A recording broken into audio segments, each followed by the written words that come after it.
All right, we are going to give this a try. Let's see if we can go live. I'm not sure I'm live or not. I'm going to have to refresh that. Hey, everybody, Chuck Holton here. I am coming to you from Almaty, which is a city in Kazakhstan. If you didn't know that, I wouldn't blame you. Most people from the States probably don't know where Almaty is, or even Kazakhstan for that matter. And so I'm okay. Look, okay, I can't see myself, but you can see me, and that's good. Okay, that's all that matters. So Israel bombed another hospital in Gaza.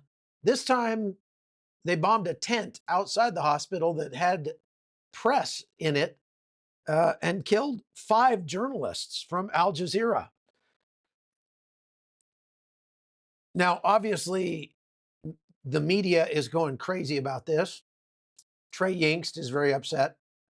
And the UN is condemning Israel. They say that the war in Gaza has been the most deadly war for journalists in modern history. I'm not sure about that, but we're going to talk about it here and everything regarding that. They say that 238 journalists have been killed in Gaza since the beginning of the war. And we're going to talk about, is this really Israel targeting journalists for assassination, or is it something else? So before we do that, let me just say I flew all night long to get here to Kazakhstan. And I've been on planes and in airports and bouncing between time zones. So let me tell you, my brain could really use a jump start right about now. Have you ever had days like that where your mind's just racing, or your mood's in the basement, your stress is, fogging up the windshield? You don't have to reach for prescription meds with a list of side effects longer than your arm. That's where MindLift from the Wellness Company comes in. It's a doctor-formulated supplement to help restore calm and clarity and emotional balance. What I need right now. It's got low-dose lithium to gently lift your mood and to keep your thoughts kind of firing on all cylinders. It's got adaptogens like ashwagandha root to help your body handle stress and support your adrenal system and regulate your cortisol so you don't feel like you're running on fumes.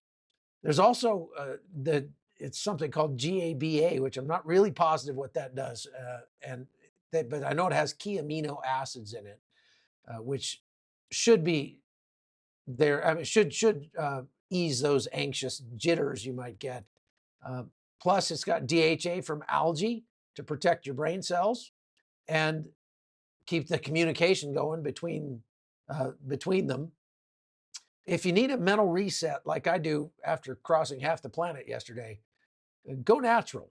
Head over to twc.health/hotzone.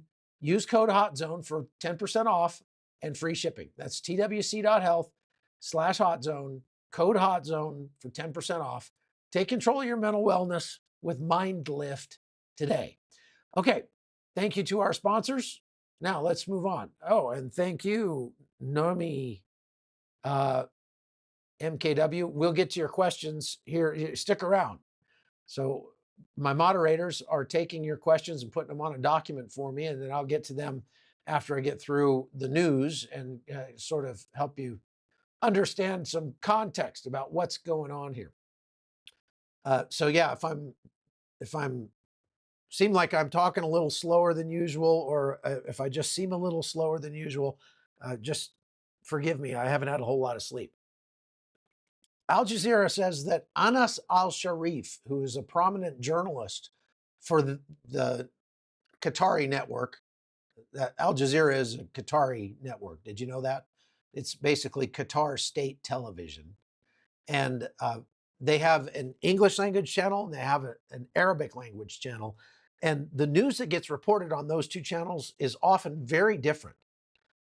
The English language channel is meant to try to change people's perceptions of Qatar, for one thing, and to mildly foment unrest and division in the United States. The Arabic channel is to whip up the fervor of jihadis all over the planet. Anas al-Sharif had been working with Al Jazeera apparently for years, according to them. And he was killed yesterday along with 4 colleagues in an Israeli airstrike on a tent that the journalists were living in outside the Al Shifa hospital in Gaza City. So the IDF confirmed that they did the strike. They didn't deny it. They said al-Sharif led a terrorist Hamas cell, and they said,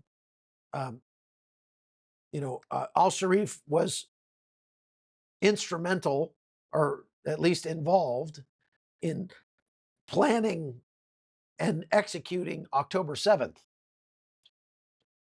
Now, international aid groups, press freedom groups, and other international bodies like the United Nations have all strongly condemned and disputed what the Israelis are saying here, saying that there is zero credible evidence provided that, in fact, linked to Hamas. And the media is picking that up. If you look on CNN or the AP or Reuters or BBC or The Guardian, or I mean, just on and on and on, that's all you will hear, is that the IDF has provided zero proof that al-Sharif was leading a cell of Hamas terrorists. And he was doing it from behind a press flak jacket. Now, that wouldn't be the first time that had happened in this war and other wars as well.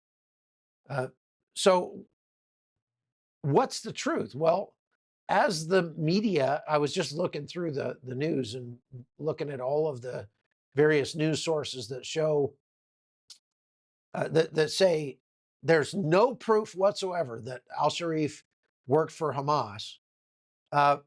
Well, the IDF just came out and tweeted one photograph, this one right here. That's al-Sharif being embraced by the late Yahya Sinwar, leader of Hamas. Now, that's not the only photograph of him with Hamas leaders, but the only proof that they have either.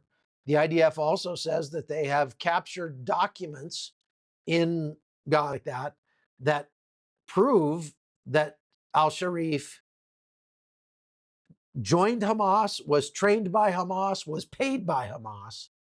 They found pay stubs, they found his enlistment papers, et cetera, et cetera.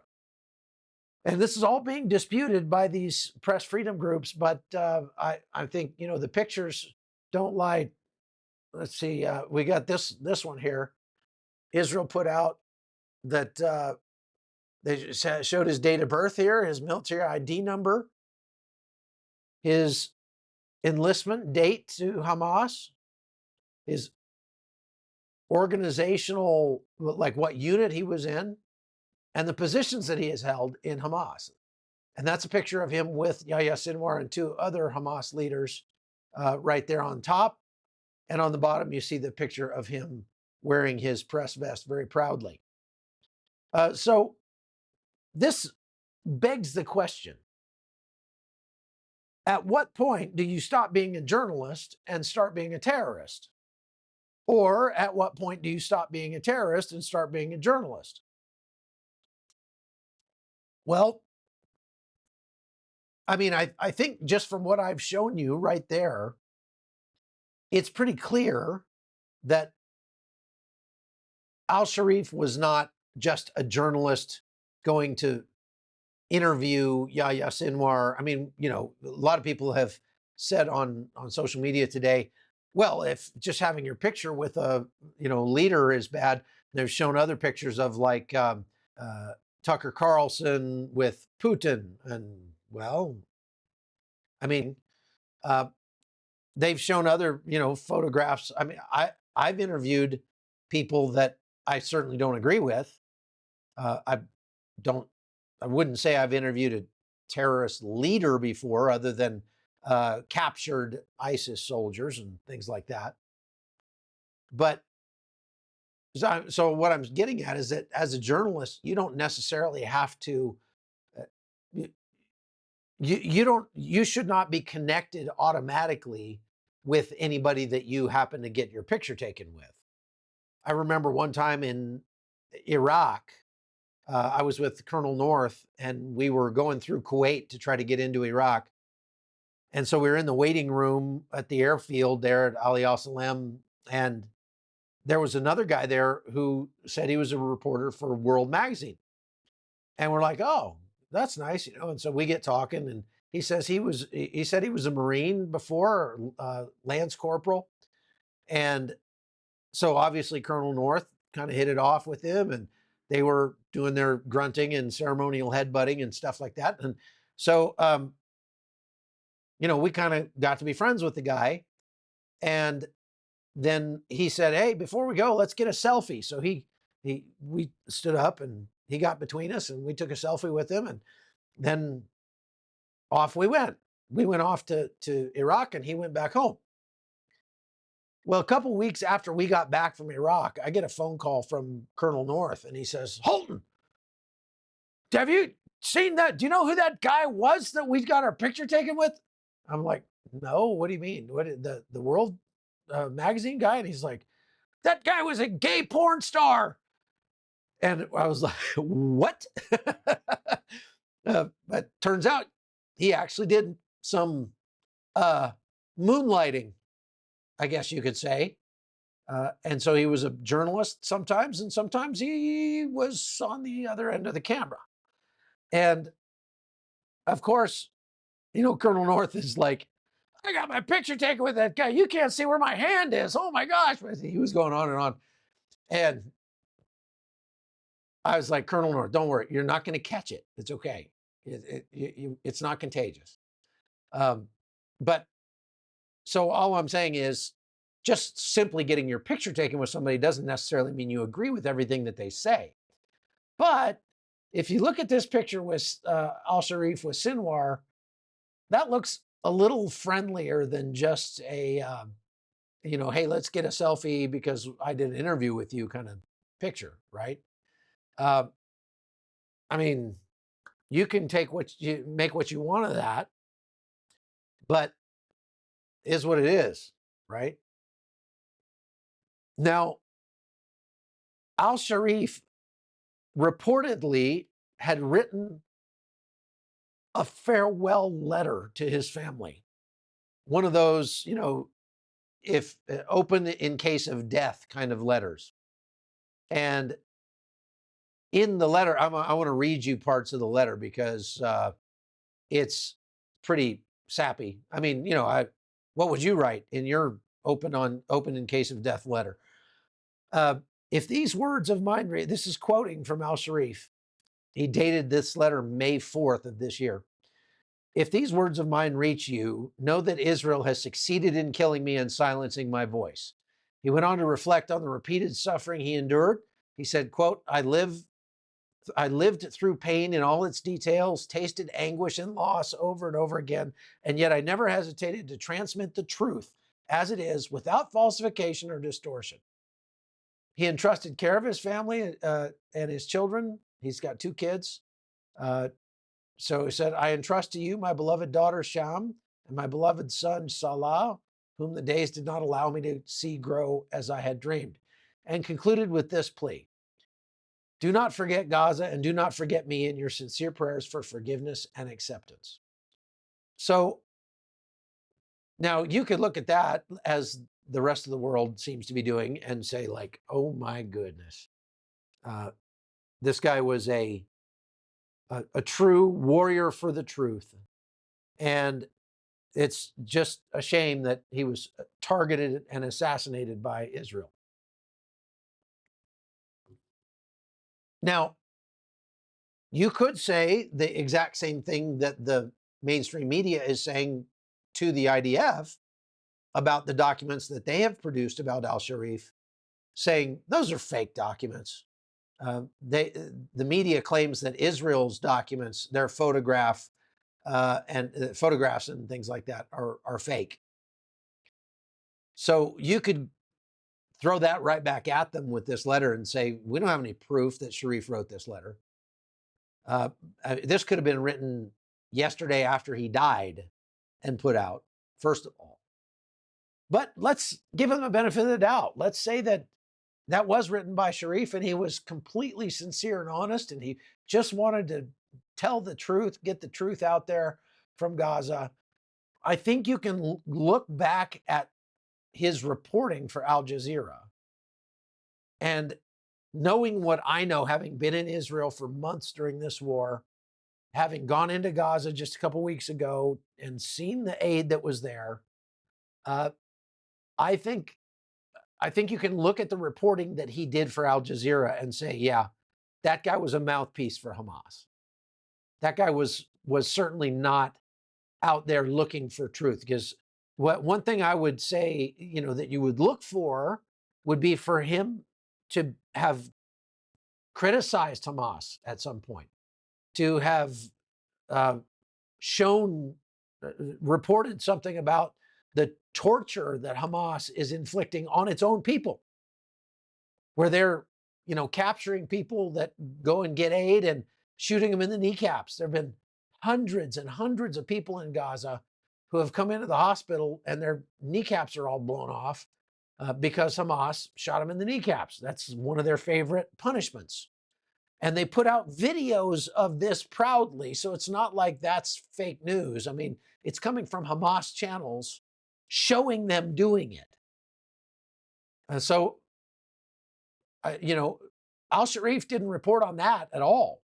He didn't report on the thousands of hours of surveillance videotapes that were captured by Israel and made public of Hamas police stations bringing in. It's incumbent upon a journalist to tell the truth, even if it's uncomfortable, even if it goes against the narrative of your tribe, whatever your tribe is. And strangely enough, I mean, I've met plenty of journalists who certainly feel that way and are good, solid journalists in my career.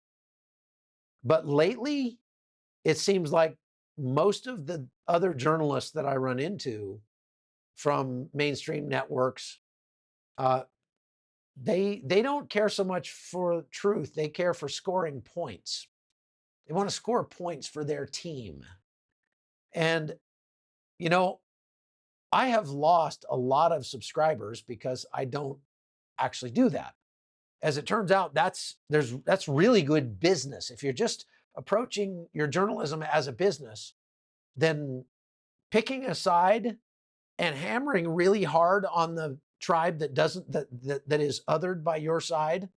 Okay, so if you're a leftist, okay, you hammer really hard on leftist causes, pro this, pro that, and just berate and report very negatively on anything that does not. If you want to make a lot of money and you're a right winger, you can do the same thing. I saw when I went to work for the National Rifle Association that the more outrageous, the more sensational, the more angry you can get and get people to become by reporting everything as if it's just the worst thing possible in history. I know some journalists who do that. Their whole shtick is, the sky is falling, and everything's going to heck in a handbasket. And there is a lot of heck in that handbasket. Let me just be clear. The world is a very chaotic place, and there are plenty of things to be mad about if you want to be mad about something. But I think the measure of a good journalist is a journalist who's willing to make his own tribe mad, the people who follow him mad, by just telling the truth of what's going on. So, I mean, I kind of have a file in my head of times in my I have had. It's never comfortable. It's not fun to get lambasted by the people who are usually singing your praises. Uh, it's not profitable. I actually lose business. I lose views. I lose followers when I do things like, for example, criticize President Trump on his stance on the Panama Canal or something like that by pointing out where he was lying about the canal. And it's not profitable, but it's right. It's the right thing to do. And so I'm going to keep doing it. But if we look at the journalists that have been killed in Gaza, it is a tragedy. It's a tragedy that Sharif's 2 children are now orphans. That's terrible. And I feel sorry for them. But if you're blaming Israel for doing it, you are barking up the wrong tree. You're placing the blame in the wrong place. Hamas is at fault for intelligence. They have a lot more intelligence than they put out. Let me tell you that. If Israel is releasing photographs of this guy with the leader of Hamas, you can bet they have a lot more than just that. That's not the only thing they have. Did I just, are you on? Yeah, it's buffering. Yeah. My internet's not great. No, it's too late now. But this is fine. Well, I am in Kazakhstan, so the internet is sort of spotty here, so you'll have to forgive me for that. Sorry about that. Anyway, as I was saying, Netanyahu was asked about the IDF policy against journalists. And I have criticized the IDF myself on their policy toward journalists, not because I thought they were targeting us for assassination, but because they were refusing to let journalists in with the IDF into Gaza. The only way you could report on Gaza was to be in Hamas's pocket. And that hurt the IDF. And I've said as much many times. The IDF was shooting itself in the foot by not allowing more journalists in. Well, apparently they're going to change that policy. Take a listen to what Netanyahu had to say about journalists when he was asked. We have decided, and I've ordered, directed the military to bring in foreign journalists, more foreign journalists, a lot. There's a problem of assuring security, but I think it can be done in a way that is responsible and careful to preserve your own safety. So the directive has been since, when is it? 2 days ago. From what you're telling me, it hasn't yet been implemented, but it should be. Yeah, so he's saying that we've just implemented a new policy where we will be allowing journalists into Gaza with the IDF. It only took them 2 years to figure out that that was a good idea. I mean, that's egregious on the part of the IDF. The IDF has so far been like, look, we bring our own journalists in and local Israeli journalists, and they share everything they bring out. Well, they don't actually. It's not easy to get the stuff that local journalists bring in. It's very difficult, as a matter of fact. The IDF puts out stuff every day, but that's coming from one of the two combatants, and so you can't really trust it. Even though I do trust what the IDF is putting out, but just in a matter of principle, you should have a neutral third party that's in there filming and getting the truth of what's happening. Now, the IDF is extremely concerned about operational security, as they should be, but lots of wars in recent history have allowed journalists to embed with their units and have been able to preserve operational security. I've made my living doing that for 2 decades. So it just doesn't sit well with me that the IDF has been like, well, for your safety, we can't allow you in there. No, it's not your job to keep me safe. If I wanted to be safe, I'd be a plumber. Okay. That's part of my job, is accepting the risk that comes with going into a combat zone. And we all know that. So Israel, it's kind of a lame excuse for Israel not to have allowed more journalists in. But on the other hand, if Hamas has been that good at weaponizing information, weaponizing journalists even against Israel, then I guess they have cause to be a little suspicious of journalists in general. But they just need to do a better job of vetting journalists and finding journalists that will give them a fair shake. I'm not saying they should only let journalists in who completely agree with everything they're doing. Not at all. But they ought to allow journalists to come in who have a reputation for reporting the truth as it is without a bunch of, political spin. Now, in that same speech, Netanyahu gave some more information about the plans that Israel has to go into Gaza. So I want to talk about that next. But before I do that, I just want to reiterate that this brings to 238 the number of journalists that have been killed in Gaza during this war. And not all of them were, being controlled by Hamas or paid by Hamas or were part of Hamas.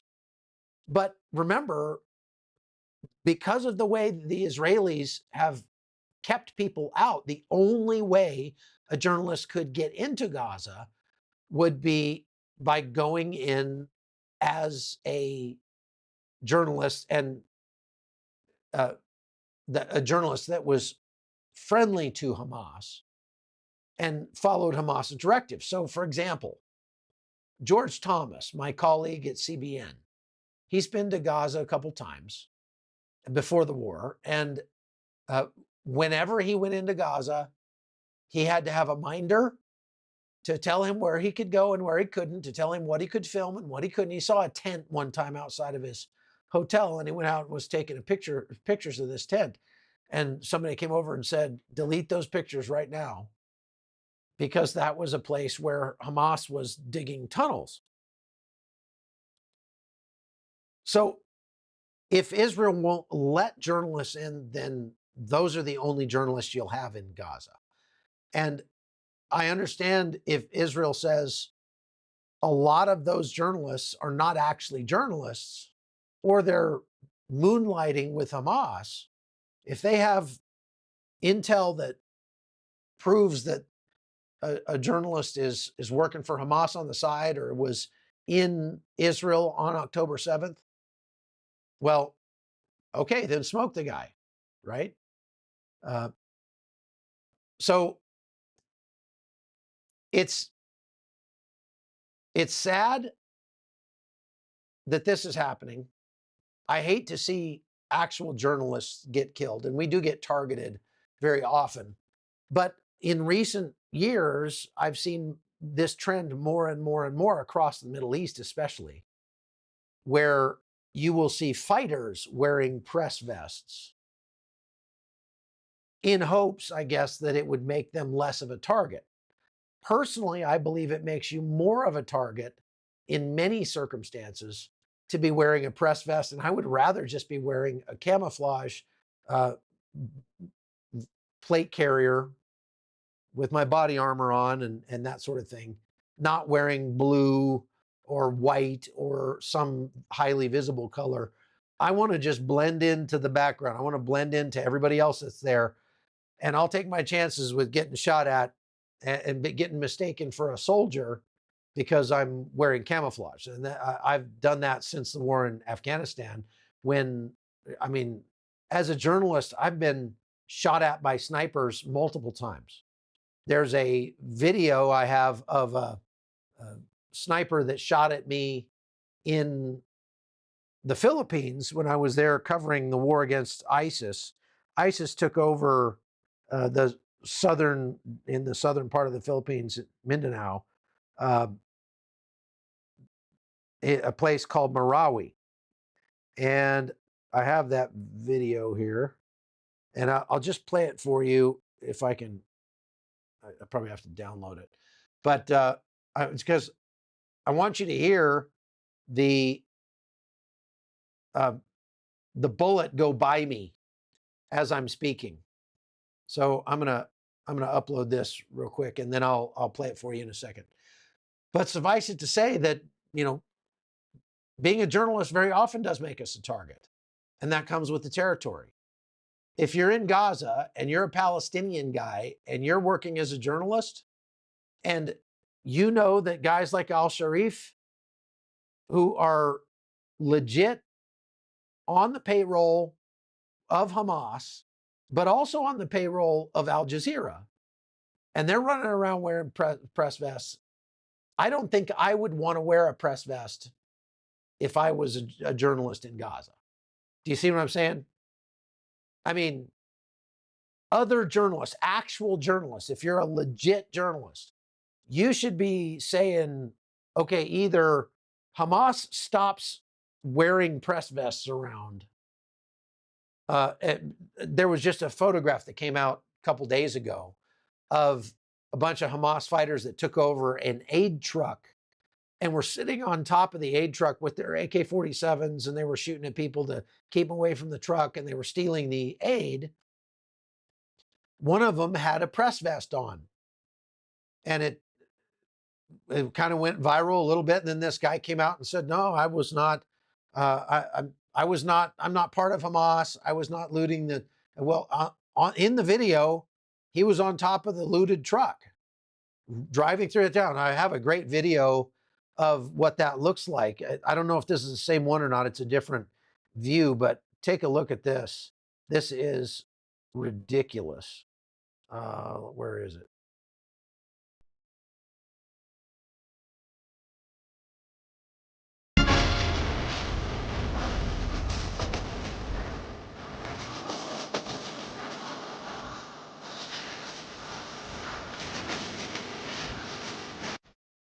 That probably just got me demonetized for that music, but look at these guys. This is Mad Max, man. Stealing the truck, stealing all the aid off the truck. Unbelievable. Unbelievable. So the one other thing I wanted to show you, the media, as I go through the news every day looking for stuff to report on, I have to wade through all this garbage in the mainstream media, and it's just so frustrating. The media is still beating the drum that there's famine in Gaza, that Israel is starving the Gazans, and that Gazans can't get enough food and everything like that. And this video came out of Gaza just recently, and it looks to me like there's plenty of food, not only on the pallet there, if you know what I mean.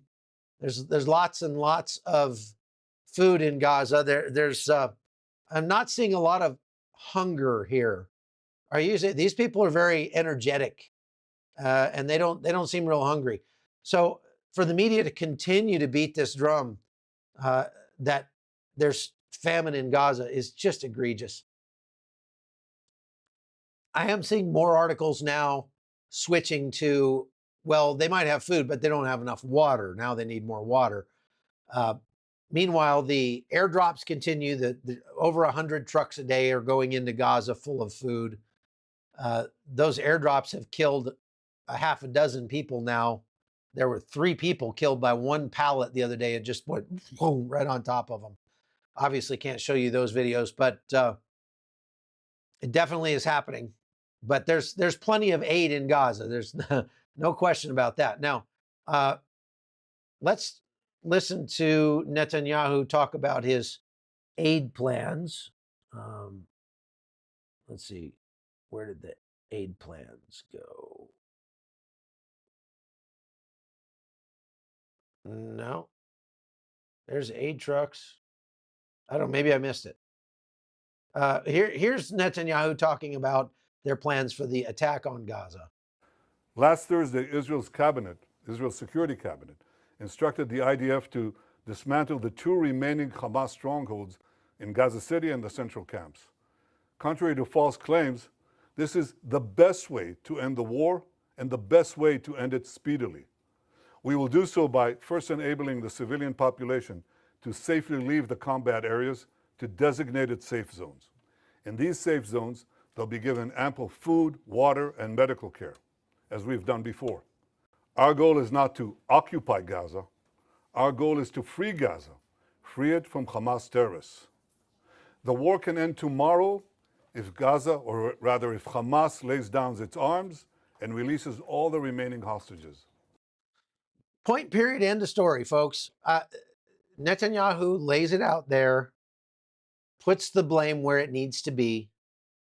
But this is an ongoing issue for Israel, that they keep getting put into these situations where they just they look bad. It makes them look bad. They're put into these situations where they get accused of war crimes no matter what they do. And so my friend Ryan Macbeth, guy that I've interviewed on this channel before and that works with me at Newsmax sometimes, put out a really good informative video about why there are so many hospitals in Gaza. And you should go watch that. Maybe one of the mods can go find that video and post a link to it. But what Ryan said was Gaza is a small area with 2.2 million people in it, and they've got 36 hospitals. By comparison, the Washington, D.C. area has more than 6 million people in it, and it has 13 hospitals. So why is it that Gaza has so many hospitals? Well, then he went on to do some more research and found out that, well, the reason is that the hospitals are smaller and only have, they have a lot fewer beds. So they actually have fewer beds per capita in Gaza than they do in Washington, D.C. It's just that the hospitals in D.C. are a lot larger and can hold a lot more people. So, but that's not the end of the story. Then the question becomes, why are there so many small hospitals in Gaza instead of a few big ones? You have the Turkish hospital, you have the Arabian hospital, you have the, Afghan hospital, you have the Indian hospital, you have the, whatever. I mean, it's like they all get built by different countries or organizations or whatever. Why do you have so many of them spread all around very, very small hospitals? Well, as it turns out, there are now only about 16 hospitals that are currently functioning in Gaza. The rest have been destroyed. And that's exactly the way Hamas wanted it. As it turns out, they built so many small hospitals because they also built main points of military infrastructure underneath all those hospitals. This is a theme that we've seen throughout the entire war. As Israel has gone into Gaza, they found that the easiest way to find a cache of weapons or a tunnel entrance or a fighting position, a bunker, or a array of rockets getting ready to fire at Israel was to go look at hospitals, mosques, and schools. Hamas has intentionally weaponized international law against Israel. Because if Israel blows up a mosque, they get roundly excoriated by the world press for destroying a religious site. But if they don't destroy that mosque, it will soon be firing rockets at Sderot, or it will be a command post for Hamas from which to plan their attacks. That's what you call a dilemma. There's no good answer to that. Either way, Israel loses. Either they don't bomb the mosque or the hospital or the school, and it continues to function as military infrastructure for Hamas, or they do bomb it and Hamas gets to blame Israel for a war crime. So Ryan Macbeth calls this lawfare. Hamas is using the law, the international law, against Israel by not adhering to international law. International law also says that you should not use civilian infrastructure like schools and hospitals as military sites. And because everybody kind of agrees you shouldn't use those as military sites, then everybody also agrees that then we won't bomb those places. We won't destroy them. That is the foundation of international law in covering armed conflict. But when one side intentionally weaponizes those sites against Israel, they become legitimate military targets. But try proving that to the United Nations. Try convincing these jokers that are the guy that spray painted graffiti on the Wailing Wall in Jerusalem yesterday. I mean, what a moron. What over 2,000-year-old holy site. You're going to go deface that? Then this was not an Arab guy, I don't believe. I believe it was just an Israeli, like a left-wing Israeli who was upset and, wanted to make a point. He was arrested, by the way. So this is how Hamas fights. They understand that the losses on the ground are irrelevant. Doesn't matter how many of their fighters they lose. It only matters that they're able to continually hammer Israel in the court of public opinion and reduce Israel's stature on the world stage. That's a win for Hamas. And that's why they have so many small hospitals, because they want those hospitals to get blown up little by little by little. Not all at once. If there were only 3 hospitals and Israel blew all 3 of them up, then there you go. It's over. But if they have 36 hospitals, then they can draw that pain and suffering out for Israel a lot longer. And this strike on Al-Sharif was right in front of a hospital. Actually, it was the Al-Sharif hospital. So this evidence, I'm sorry, not Al-Sharif hospital, Al-Shifa hospital in Gaza City is where this strike happened that killed the journalists. That's one of the hospitals that's still working in Gaza, by the way. And so all that to say, Israel is doing what they have to do to win the war. That's it. Now, let's go listen to what Netanyahu had to say about the aid coming in. Now, if we had a starvation policy, no one in Gaza would have survived after 2 years of war. But our policy has been the exact opposite. We let in, as I said, almost 2 million tons of aid and sent millions of text messages, millions of phone calls to Gazans to get out of harm's way. Yet in the last few months, Hamas has violently looted the aid trucks meant to get to Palestinian civilians. They deliberately created a shortage of supply. And the UN consistently refused, until recently, to distribute the thousands of trucks that we led into Gaza through the Kerem Shalom crossing. Here are the tons and tons and tons of humanitarian aid that Israel led in to the Gazan side of the Kerem Shalom crossing, just sitting there because it's not distributed. So that makes very clear Israel's policy is not genocide. You don't try to help people avoid your bombs if you're trying to kill them all. If you're genociding the Palestinian people, you wouldn't be calling them and saying, hey, get out of the way because that building's coming down. And Israel has done that throughout the war. Okay?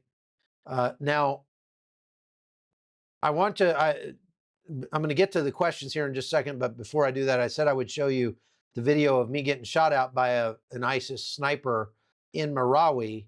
So take a listen to this. This rooftop I'm standing on is only about 2 kilometers from the forward line of troops. The front line's right there in Old Town Marawi behind me. We're hearing bullets go by here right now as I speak, and there's a massive volume of fire and explosions happening behind me. That says that the Philippine army is trying to end this thing sooner rather than later. There's still a couple hundred ISIS troops that are holding out to the end down there, and it's evident from what we're hearing they are not going down without a fight. Now I finished the stand-up, but I still had my audio going, and I turned the cameraman. That was definitely a round. Oh, okay. And that was 2 more rounds. This is no joke. We're 2 kilometers from the front lines, and just as I finished that stand-up, we had about 3 rounds come in. I mean, close enough that they hit the rooftop right beside me over there. And that's my camera. We're getting down off this roof right now. It is apparent that perhaps somebody is actually targeting us on this rooftop. I thought we were far enough away from the combat to keep that from happening, but maybe not. I gotta get my bag here. We're getting down off this rooftop right now.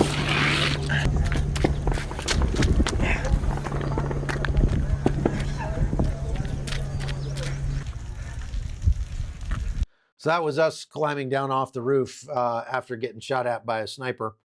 That's happened 3 or 4 times in my career. And so somebody says, I look like a merc setting up. Yeah. Well, like I say, I mean, I'd rather be mistaken for a soldier, because there's lots of those. So if somebody's looking for soldiers to shoot at, he can take his pick. But if I'm the one guy in a bright blue helmet out there, that sort of sticks out, and it makes me, I believe, more of a target. So that's just my personal feelings on the matter. Okay, well, I want to get to your questions, so I'm going to go over here to the document that Connie's putting all the questions on, if I can find it. Here, there it is. Okay. Here come the questions.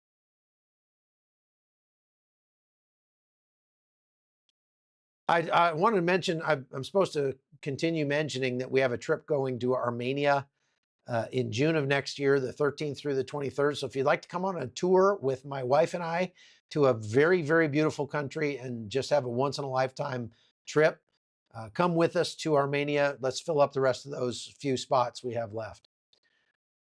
Okay, Gnome MKW says, Hamas, Al Jazeera, what's the difference? Exactly.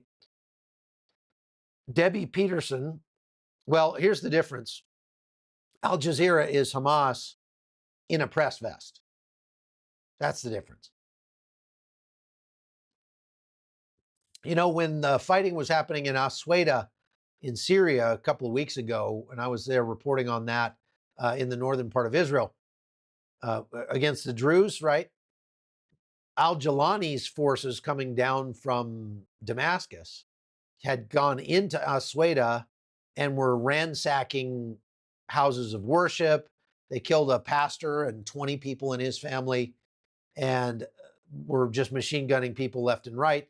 There were multiple videos that came out of those guys as they were in the act of defacing religious sites or burning things or killing people, that were wearing press vests as they were doing it. So just more proof that this is becoming all too common. Debbie Peterson says, could the same thing be said of you, a soldier wearing a press jacket? Well, I'm not carrying a gun. The fact that I was a soldier, I don't think means that makes me a valid military target. when I'm reporting on the war because I'm going in with just a camera. I don't carry a weapon. The only time I've ever carried a weapon, there have been just very, very few times where I've been handed a weapon in a rough situation and we thought we might have to fight our way out or something. But I don't normally carry a weapon with me. I don't go in to fight. I go in to film. And if it gets bad enough that I need to be shooting, you can bet there's going to be some people laying around that don't need their weapons anymore. So I'll just take one of those. Nico 101 says, it sounds like South African government knew ahead of time about the attack on Israel. Well, yeah, there have been several hints that other countries like China knew about October 7th before it happened.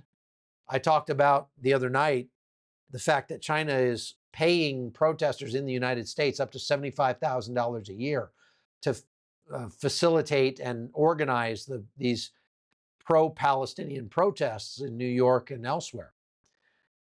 And the first one that they did with this one particular paid protester that was outed by another journalist was the day after October 7th.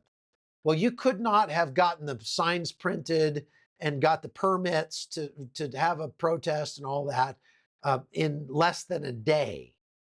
So there had to be some prior planning for that. And it sounds like that at least makes me very suspicious that perhaps China knew ahead of time that October 7th was going to happen. So I don't know. Gnome MKW, thank you for those shekels. Have you seen the CCTV footage from Sweda Hospital? Yes, I have. It's horrific. PC, thank you for that. Says, did you hear about the British MP who was very rude about Mike Huckabee? No, I haven't heard of that. You'll have to send me a link. Was the journalist American? No, he was Palestinian guy. Victoria Powell says, any thoughts on Tony Aguilar's comments on him bringing aid and him seeing Israel attacking civilians? Yes, I did a whole podcast the other night with Matt Tardio on that topic. And Matt Tardio actually, after our interview, we had three of us on talking about this guy, Tony Aguilar, who's a Green Beret that worked for GHF, was fired by GHF and threatened them in text messages saying, if you don't rehire me, I'm going to go to war against you and you're not going to like it. And they didn't rehire him. And so he went out and he started spreading these lies about GHF. Matt Tardio got in touch with GHF, got in touch with the IDF and got copies of the logs that they keep, because every communication that they do in the combat zone is logged and saved. And so he got copies of all that showed what Tony Aguilar said was an absolute lie. Well, after I did that podcast with Matt Tardio, Matt was contacted by Tony Aguilar. And so he had him on his show. And you can go watch Matt Tardio's episodes on YouTube with, interviewing Tony Aguilar. And he actually backtracked on a lot of the stuff that he said. And really, Matt Tardio is just bringing out more and more and more and absolutely burying Tony Aguilar. So everything he said, just take it with a grain of salt. PC says, I read they're fake journalists, likely Hamas. Is that true? Yes, that's true. Mateo said, can you adhere to Israel blockading Canada's surplus aid to Gaza? I haven't heard anything about that. I saw where Canada was allowed to airdrop aid into Gaza. So if they're stopping Canada from bringing aid in, I don't know. I haven't seen that. Doesn't Israel provide, G. Miller says, doesn't Israel provide water and has done so for years? Yes, they provide millions of gallons of water every day to Gaza for drinking and for free. Kemal Oz, thank you for that, says, what's wrong with the segment of the right that idolizes neo-Nazis like Marjorie Taylor Greene, Candace Owens, Tucker Carlson, Jane Shields, Myron Gaines, and Andrew Tate? The latter two are Muslims. How do we combat that? We combat it by telling the truth and by not being afraid. I mean, look, some of the people that are in that camp are friends of mine.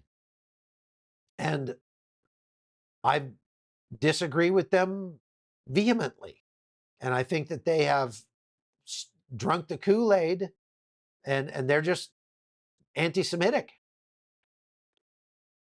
So and I won't be a part of that. I'm not gonna join in on that. But look, I've interviewed Marjorie Taylor Greene. She's a nice lady. When in person, she's a nice lady, but she is just flat wrong on many things with regards to foreign foreign policy. If it were up to Marjorie Taylor Greene, America would not have any foreign policy. She just thinks that nothing outside of the borders of the United States is worth paying any attention to or doing anything about or trying to have any influence on or spending any money on at all. And that to her is being America first. Well, I got news for you, Marjorie Taylor Greene. Sometimes being America first means helping your allies, means living up to your obligations, living up to the promises that our country has made. Because we might have the most powerful military in the world, but if you haven't noticed, every war we have fought in recent history, we've had other countries join us to help us with it. We've needed other countries along to help us. We had 13 different nations the last time I was in Afghanistan that were there fighting and this is the thing that just really rubs me the wrong way about this. People who act like all Europeans are a bunch of leftist, blue-haired whack jobs and we should just write them all off, don't understand. They've not spent a lot of time in Europe lately. Because a lot of people in Europe don't feel that way. A lot of people in Europe is lurching to the right. And it's doing so because a lot of people in Europe are very conservative and do not like the way that they see their countries going. By and large, Europe is more liberal than the United States, but suffice it to say that we have alliances and treaties and obligations that we've willingly taken on across the globe. And I'm not saying we shouldn't be able to look at those things and once in a while and decide, okay, that needs to be cut. Okay, that's not doing anything or that's not helpful. That's fine. But that's not the position that Marjorie Taylor Greene takes. Her position is basically the United States should never do anything outside the United States. And that kind of isolationism is historically very, very dangerous to America. And if you can't see how, for example, supporting Armenia is definitely compatible with MAGA and America First sentiment, then you need to do some more reading. You need to get out more. Okay? Look, there are as many Armenians in the United States as there are in Armenia. And so President Trump could get 2 million extra votes by standing up for Armenia's rights, by helping Armenia. Now, a lot of those Armenians in California are very upset with President Trump because of this Trump route for international peace and prosperity, the TRIP plan in the Syunik province of Armenia, this road that they're putting through. A lot of people are very upset about that. But they're upset about it mostly because Azerbaijan is being given a free pass for all of the heinous war crimes that they've conducted over the past several years against Armenia. And that all just got swept under the rug. But the other day, I saw a video where Pashinyan, the president of Armenia, asked President Trump if he would help try to get out 23 of the hostages that Azerbaijan is holding and has held for a couple of years now since the war. And President Trump said, yeah, I think I can get that done. So maybe President Trump's coming around. If Marjorie Taylor Greene was president, we wouldn't have anything to do with Armenia. And Marjorie Taylor Greene would not get the votes of those 2 million American Armenians. So that's just one easy example, but there's lots of them. I just feel like we should make our decisions as a country, our leadership should make decisions based on the moral principles involved first, political expediency second. Question, okay, will they ever get Gaza resort and spa opened? Doubt it, Edward. Lena K says, how do you curb your sanity?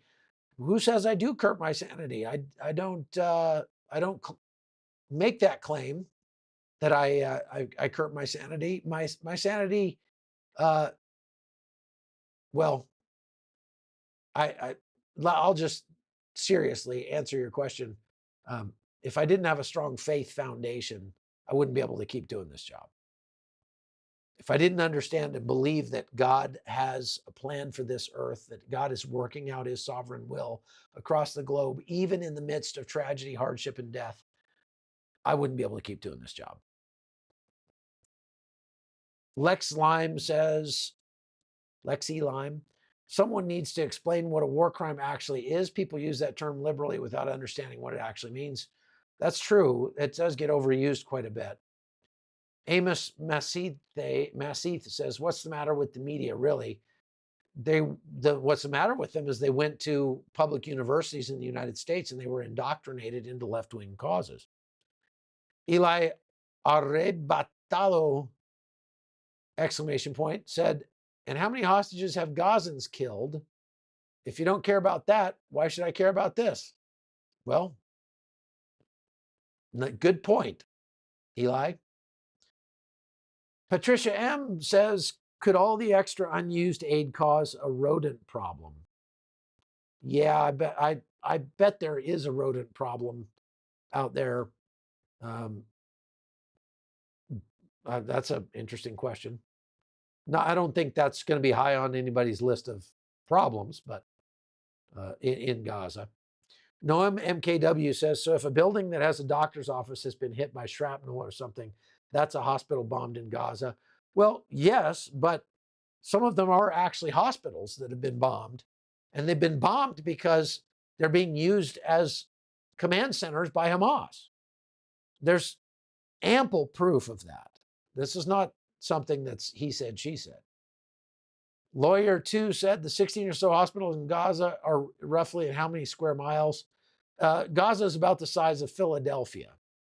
So whatever that is. Benjamin Lefton says, do you think global anti-Semitism will increase now that the IDF is taking Gaza City? Yes, I do. And I expect that there will be, like Hillel Fuld has said, large and coordinated attack against Jews somewhere in the world. He says in the next month. Also, there's also a very good chance that Israel is going to open a wider war against the Houthis in Yemen and finish them off. The Israeli Defense Forces are calling up an extra like 225,000 men. That would almost double what they have in the fight right now. And so they obviously have big plans. KP1 says Hamas decides to invade and murder innocent people and then expect the law to cover their rears. How are you supposed to understand this? Well, you're supposed to understand that Hamas did it intentionally and planned to use the law against Israel in this. Lord Peanut II said, just joined, so what's the truth? Was he a terrorist? Yes, he was a terrorist. Lithium Dragon, thank you for that $5, says, I heard Israel shut off the water to Gaza. Did they only turn it off for some areas or turn it back on?